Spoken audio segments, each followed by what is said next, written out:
अस्सलाम वालेकुम, कैसे हैं आप सब। अल्हम्दुलिल्लाह मैं बहुत ठीक ठाक and I am back with this new video with this the topic is same 1.3.1 plot and in our previous paragraph, as you can see, the previous paragraph is also displaying on the camera, so you can read it again and you can understand in our previous video what we have read about and what we have understood. Okay, so the above paragraph is have been explained, and the next paragraph we are going to read. Here you can see the eminent name of a author or of a novelist, or we can say socially literary critic. He was E.M. Foster. My pen is pointing out his name. Okay, so E.M. Foster, his full name, his explained name is Edward Morgan Foster. Edward Morgan Foster, I am repeating, Edward Morgan Foster. If you have his book, then you can read his full name and his autobiography. Mainly he was belonging to the London. He was a British novelist. He was social literary critic. Okay, so critic होते क्या है ये मैं आपको बता देती हूँ in short. Critic वो होते हैं जो किसी की लिखी हुई किताब को, नॉवेल को, शॉर्ट स्टोरीज़ को, किसी भी राइटर की चीज़ को वो क्रिटिक करते हैं। क्रिटिक का मतलब हुआ कि किसी चीज़ की जांच पड़ताल करना, उसे पढ़ना, उसकी नेगेटिविटी को भी बताना और पॉजिटिविटी को भी बताना। तो हम किसी भी क्रिटिक की बात को लेकर के चल नहीं सकते हैं। We can not accept only one critics opinion और any idea of any critic. Okay, so we can read or we can create our own opinion from the extract of their opinion. Okay, ये कहना सही रहेगा। तो पढ़ते हैं आगे ये क्या कहते हैं। बल्कि इन्होंने इस पैराग्राफ में इसके प्लॉट के बारे में बहुत ही अच्छी बात कही है, काफ़ी समझाने के तरीके से कही है कि जो स्टूडेंट्स हैं उन्हें समझ में आएगा। E.M. Foster made the distinction between a simple narrative account and plot very clear when he said. E.M. Foster ने क्या किया है कि एक डिस्टिंक्शन किया है सिंपल नरेटिव अकाउंट में और प्लॉट में, बहुत ही क्लियर हो जाता है जब वो ये कहते हैं। ठीक है, क्या कहते हैं? ये जो लाइन है, I did not underline it, even I should have but I did not, लेकिन आप कर सकते हैं। ये लाइन बहुत इम्पॉर्टेंट है। अगर आप इनकी रिकमेंडेशन दे करके कहेंगे, ठीक है, इस तरह से लिख करके आंसर शीट पे ब्लैक पेन से लिखेंगे, I am talking about specially Indian students, तो जो है आपको मार्क्स गेन करने में हेल्प होगी। ओके, इस लाइन को from I am zooming in the camera which are blocked with the commas. Okay, the king died and then the queen died is a story. जो बादशाह होता है वो मर जाता है और फिर शहज़ादी भी जो होती है वो मर जाती है, और यही एक कहानी है। ठीक है, लेकिन यहाँ पे आपने जो है पढ़ना है दूसरी तरीके से इसी लाइन को, जो E.M. फॉस्टर कह रहे हैं, the king died and the queen died of grief is a plot.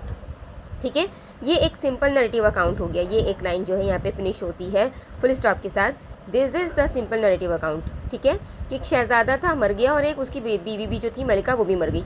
अब यहाँ पे क्या कह रहे हैं E.M. फॉस्टर बताते हैं, द किंग डाइड, शहज़ादा मर गया था, and the queen died of grief is a plot. इस एक ग्रीफ के वर्ड में कि वो दुख में, सदमे में मर गई, उसकी जो मलिका थी वो सदमे और दुख में मर गई, इसमें जो है सारी वजूहात आ जाती है, और इसी ग्रीफ और दुख में जो है सारे और इसी दुख और इसमें जो है वो सारा प्लॉट आता है। Okay, the author has in mind causality. Okay, causality मतलब वजूहात, वजह और सबब जानने की कुव्वत जो होता है वो है, उसका मीनिंग है ये, the author has in mind. Author के दिमाग में ही सब कुछ है। ठीक है, I am turning on the page. Hypothesis, a hypothesis, a point of view. Author के दिमाग में क्या होता है? एक मफरूज़ा होता है, फ़र्ज़ करदा चीज़ें होती हैं, सोची समझी चीज़ें होती हैं। वो शहज़ादी मर गई, वो किस दुख में मर गई, उसने ऐसा क्या देख लिया था, उसके दिमाग में क्या चल रहा था, वो क्या सोच रही थी, क्या क्या प्रजम्पशन वो कर रही थी। ठीक है, ये होता है उसका नुक्ता नज़र होता है ऑथर के पास।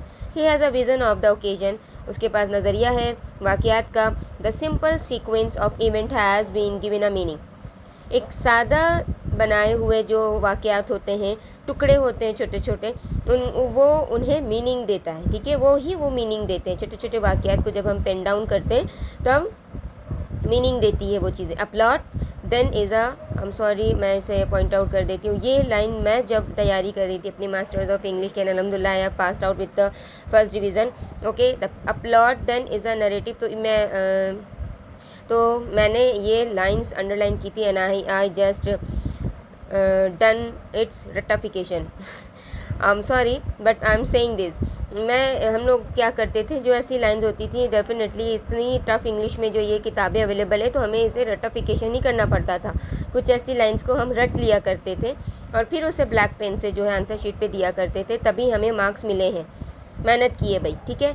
अ plot then is a narrative account. Plot को क्या कहते हैं कि बयान करदा कुछ एक कैलकुलेटेड चीज़ है, बनाई हुई चीज़ें हैं, ठीक है। आर्टफुली, जैसे कि मैंने इस लाइन को बताया कि बताई आर्टफुली, मैनिपुलेटेड फॉर आर्टिस्टिक पर्पस, ठीक है। उसे मैनिपुलेट किया गया, उसे बनाया गया, उसे समझाया गया, उसे उस तरीके से दिखाया गया, किस लिए?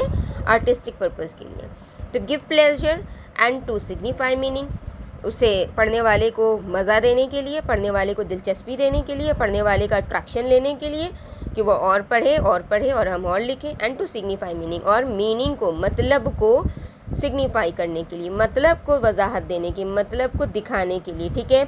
According to Jack Carpenter and Peter Newmark. अब यहाँ पे ये जो है 2 लाइन यहाँ से यहाँ तक, ये E.M. फॉस्टर की 2 लाइन्स हैं। E.M. फॉस्टर की ये लाइन भी लिखी हुई, E.M. फॉस्टर की बैक वाली लाइन भी है। Again and again I am pressurizing these lines, okay, pressurizing you to take the screenshots about these lines are really very important from this book, okay, so please take the screenshot and read it. In lines को आप अगर screenshot लेते हैं तो आपको क्या होगा कि आप कहीं भी है, वेर एवर यू आर, इग्नो हम लोग इसी तरह नहीं ले लेते हैं। बहुत ज़्यादा बिजी, बहुत ज़्यादा फंसे हुए परेशान कुन लोग ही इग्नो एक्सेप्ट करते हैं। So that's why I am saying again and again this thing, that आप अगर ले लेंगे, आप कहीं भी हैं, पढ़ेंगे या उसको रिपीट करेंगे तो बहुत ही ज़्यादा इजी होगा उसको। अगर आपके दिमाग में ये लाइन है और अगर आप अपने वर्ड में भी लिख रहे हैं तो भी आप मार्क्स गेन करेंगे, ओके।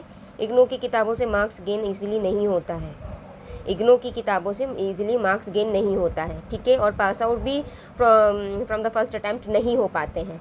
जो इस तरह से करना चाहते हैं उन्हें इस तरीके से मेहनत करनी होगी। मेरा मेन मकसद वीडियो बनाने का यही है कि इग्नो के जो ऐसे स्टूडेंट्स हैं वो इस तरीके से पढ़ें जिस तरीके से मैंने पढ़ा है, तो फर्स्ट अटैम्प्ट में इंशाल्लाह ताला पास आउट करेंगे और with in the division pass out करेंगे, ओके। सो यहाँ से यहाँ तक मैंने क्या बताया कि E.M. फॉस्टर की लाइन्स थी, ओके। और इंशाल्लाह ताला कल मैं इसी तरह पिंक लाइन करके या कुछ और भी कलर करके इस लाइन को भी मैं आपको शो करूँगी, और ताकि आप जो है वो कर सकें, सिंबॉलिकली उसको पढ़ सकें। और यहाँ पे जो ये पैराग्राफ है, ये लास्ट पैराग्राफ है, मैंने पहले भी बताया था कि ये इस किताब में प्लॉट को बहुत ही शॉर्टली वाज़े किया जा रहा है। हमारे पास जो दूसरी बुकलेट्स हैं उसमें प्लॉट को काफ़ी अच्छी तरीके से बताया गया है। अरिस्टोटल की जो description about the plot, about the characterisation, about the atmosphere, about the figurative language बहुत ही ज़्यादा अच्छी तरीके से बड़े पेजेस में लिखे हुए हैं, ठीक है। तो वो है, अब जो हम लोग आगे पढ़ेंगे वो है Jack Carpenter and Peter Newmark, Jack Carpenter and Peter Newmark, okay. अब ये वाली प्लॉट को ये 2 राइटर डिस्क्राइब कर रहे हैं। ये हमारे नेक्स्ट वीडियो में आपको मिलेगा। आज के लिए इतना ही, इंशाल्लाह ताला, जज़ाकल्लाह।